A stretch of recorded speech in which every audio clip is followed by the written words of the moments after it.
Hello and welcome to 7 Days. I'm Zack Yusof here with a quick recap of some of the top stories from the last week. At the top of the show, a Russian airliner carrying 224 passengers crashed into a mountainous area of Egypt's Sinai Peninsula on Saturday shortly after losing radar contact near cruising altitude, killing all aboard. The Airbus A321 was flying from the Red Sea resort of Sharm el-Sheikh to St. Petersburg in Russia when it broke apart in the air, going down in central Sinai soon after daybreak on Saturday. Sinai is the scene of an insurgency by militants close to Islamic State who have killed hundreds of Egyptian soldiers and police and have also attacked Western targets in recent months. Much of the Sinai is a restricted military zone.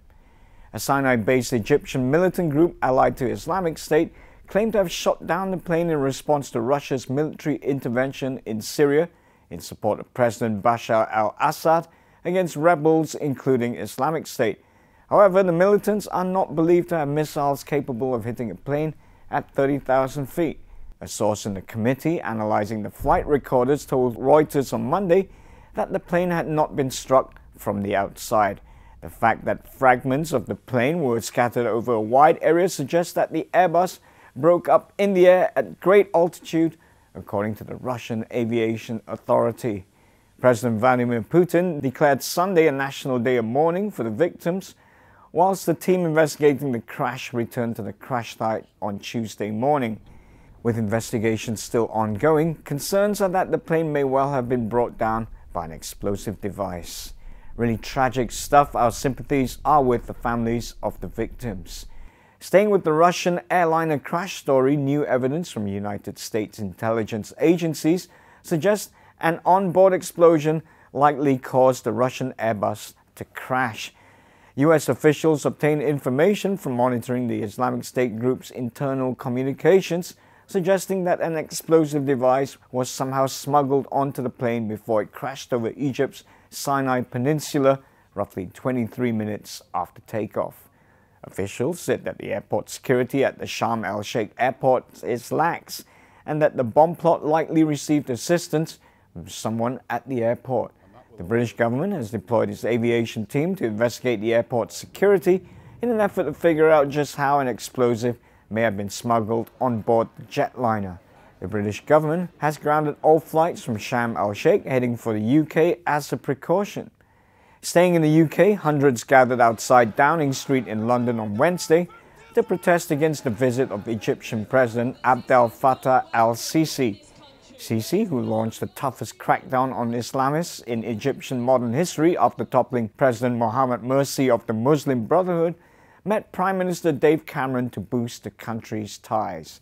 The visit has drawn criticism from campaigners and some politicians, with the leader of Britain's main opposition party saying it showed contempt for human and democratic rights, and activists urging Cameron to press Sisi on human rights as well. A spokesman for Amnesty International said Cameron must use the visit to raise human rights concerns. Moving along, Justin Trudeau on Wednesday was sworn in as Canada's 23rd Prime Minister. I, Justin P.J. Trudeau, do solemnly and sincerely swear that I shall be a true and faithful servant to Her Majesty Queen Elizabeth II as a member of Her Majesty's Privy Council for Canada. And duly named the 31-member cabinet at Rideau Hall in Ottawa. Trudeau hailed a cabinet that looks like Canada and issued a statement to claim the strength of his cabinet's diversity, gender equality and experience, promising to collaborate with the provinces, rebuild relations with Indigenous Canadians, and run an open, ethical and transparent government. Trudeau, 43, defeated the then incumbent Stephen Harper of the Conservative Party in the election last month. A forward-thinking, good-looking young president who's even younger than this reporter. Way to go, Canada. On the Asian front, Aung San Suu Kyi is by far the most popular candidate in the upcoming Myanmar elections. Her marriage to a foreigner and her two sons, who are not Myanmar citizens, prohibits her from becoming the country's president under the constitution. However, her supporters still wear red and still wave the flag of her party, the National League for Democracy, or the NLD. Suu Kyi spent years under house arrest under the junta, and the NLD boycotted the previous election which the President's party, the Union Solidarity and Development Party, won by a landslide. Suu Kyi said on Thursday she would be above the President if her party wins the historic election on the 8th of November. And finally, the English town of Edenbridge, located south of London, plans to burn an effigy of suspended FIFA President Sepp Blatter this Saturday as part of National Bonfire Night celebrations that mark a failed attempt to blow up the Houses of Parliament back in 1605. Blatter's effigy has him holding large amounts of cash to symbolize the bribery and money laundering scandals that have engulfed FIFA in the past year.